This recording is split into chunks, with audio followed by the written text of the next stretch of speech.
I think it's like a part of my upbringing. I was born on a farm. I think the nature produced this interest in photography. I had to find another source for income, maybe become a guide, show other photographers this beautiful country.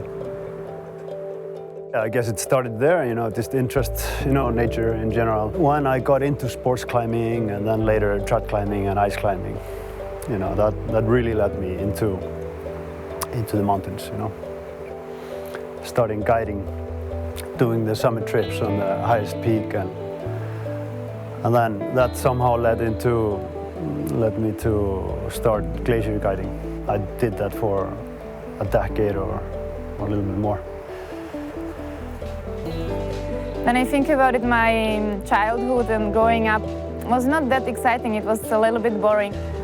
I decided I need to step out of my comfort zone. So from there I moved to north of Finland. I was very scared to move there because there is the polar night, and I found the beauty of Arctic. I really, really loved the Arctic winter, and since that moment I stayed basically in Arctic. Somehow I just wanted adventure.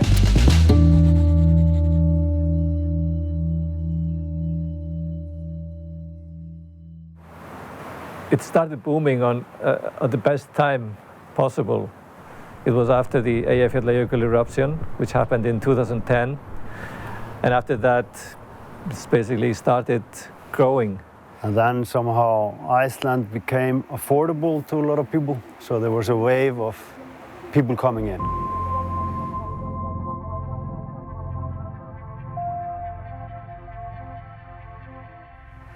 But before that, it was like easygoing, mostly in the summertime. It's been kind of like the aim to get people here during the wintertime as well, like mountain skiing. It's great here. We're slowly getting to the point that we are able to, accommodate the people who are coming here. But there is somewhere a limit. I don't know where.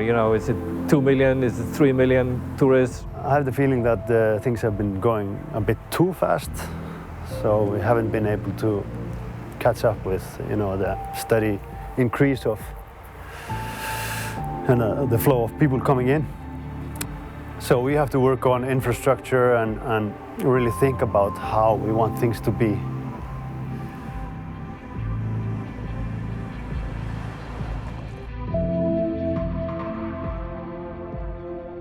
If you have a limited time in Iceland, the obvious choice is going to the south and to the west part. So you have a few days. It is closest to Reykjavik, so you could stay in one place and take day trips. That is what most people do, and that is also a part of the over-tourism thing we are dealing with. The mass tourism, that's what they do. They come to Iceland, and they take bus tours from Reykjavik and back. And those places are getting pretty crowded. I like nature, and I like also to be alone. So if we are working towards getting people all around and getting a lot of people in, and then we have to accept not being alone anymore. I think it's nice to see people wander off the beaten path and into the highlands. And sometimes it feels like they are, trying to tick boxes, trying to, maybe what they get out of it is to go home and prove to someone or brag about what they've been doing, instead of just maybe forget the phone or the camera and for a while and just be there and soak in.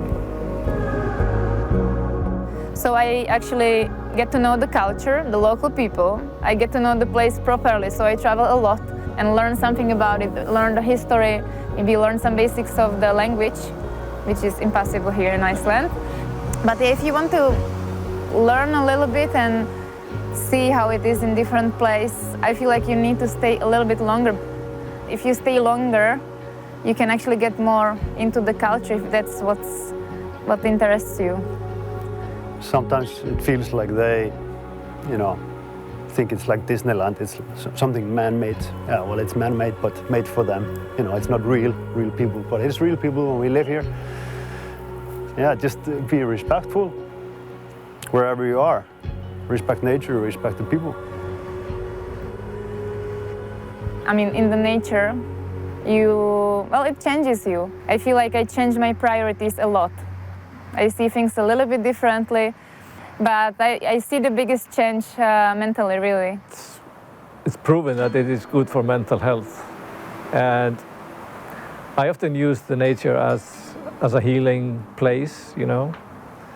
When you're stressed or down in some way, you go out in the nature and, you know, it refreshes you, you know. I have to remind myself sometimes just to take it easy. Just it's memories, and they are worth a lot more. Like you probably heard others say, or Icelanders are some numb to the beauty of their own country. I could actually feel that too, and you're kind of like rediscovering your own country through your clients when you're guiding. I always remember, like, of course, some special people, which their story really impacted me. 1 year ago, I brought really old couple for ice climbing. The man was 83 years. 83 years. I remember exactly where we climbed. By the way, that place is not there anymore. It was a crack, so it doesn't exist anymore, but I remember. I don't think I was aware how bad the situation is and how quickly it's happening until I started working on the glaciers. Yeah, you can see how it changes from the morning tour to the afternoon tour. You can really see the change. But yeah, when you go on the glacier every single day, then you start noticing and you can see how it's happening in front of your eyes. We are losing the glaciers very, very quickly. It will impact our lives everywhere, not just in Iceland, where we have a lot of glaciers here, but the melting of the glaciers will impact the whole planet.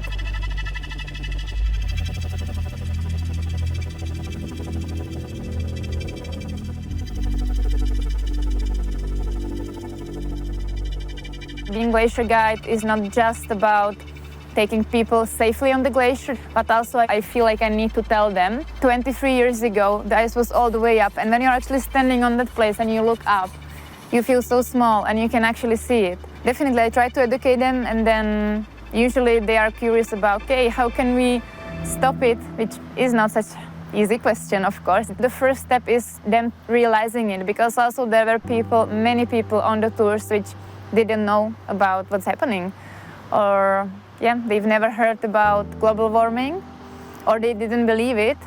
If everyone thinks that way, then I think we can keep it that way. Be safe. If you want to check out the glaciers, be accompanied by a professional guide. Just take care of the nature because it's needed. It's really needed. Actually, what you do back home will impact also what's happening here in Iceland. Everything is connected. Yeah, buy local produce and enjoy local food, and don't go to the international food chains. You know, try the local stuff. Jökull means a glacier, and that name comes from my great-grandfather. He was a guide for a couple of scientists, so my name is from that forefather of mine, and we are basically doing the same thing. We're guides. I'm trying to make my daughters interested in things, genuinely interested. You know, there's no lack of, phones and iPads and TV and Netflix and stuff. But like when we're driving around, try to point out interesting things. A waterfall, like a beautiful cloud that looks like some animal or whatever. I'm constantly doing that. And I've managed to make them interested in those things. I just drag them with me, do things, because it doesn't happen automatically. And you just have to be a good role model for your kids. I mean, they will do what you do. It's as simple as that. And if you do something, they will pick it up. so it better be something sensible and good. But we have this environmental movement that is keeping the pressure on, which I think is good. And that has led to, new solutions and, redesigning of projects. So it's way better for the environment.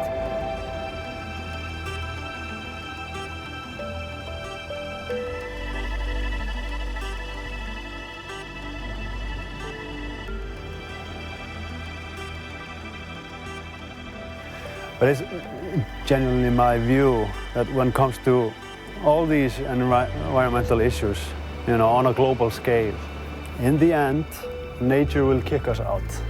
Nature will continue, and if we destroy it, then it will fix itself. We are not the first masters of this planet, and we're certainly not the last.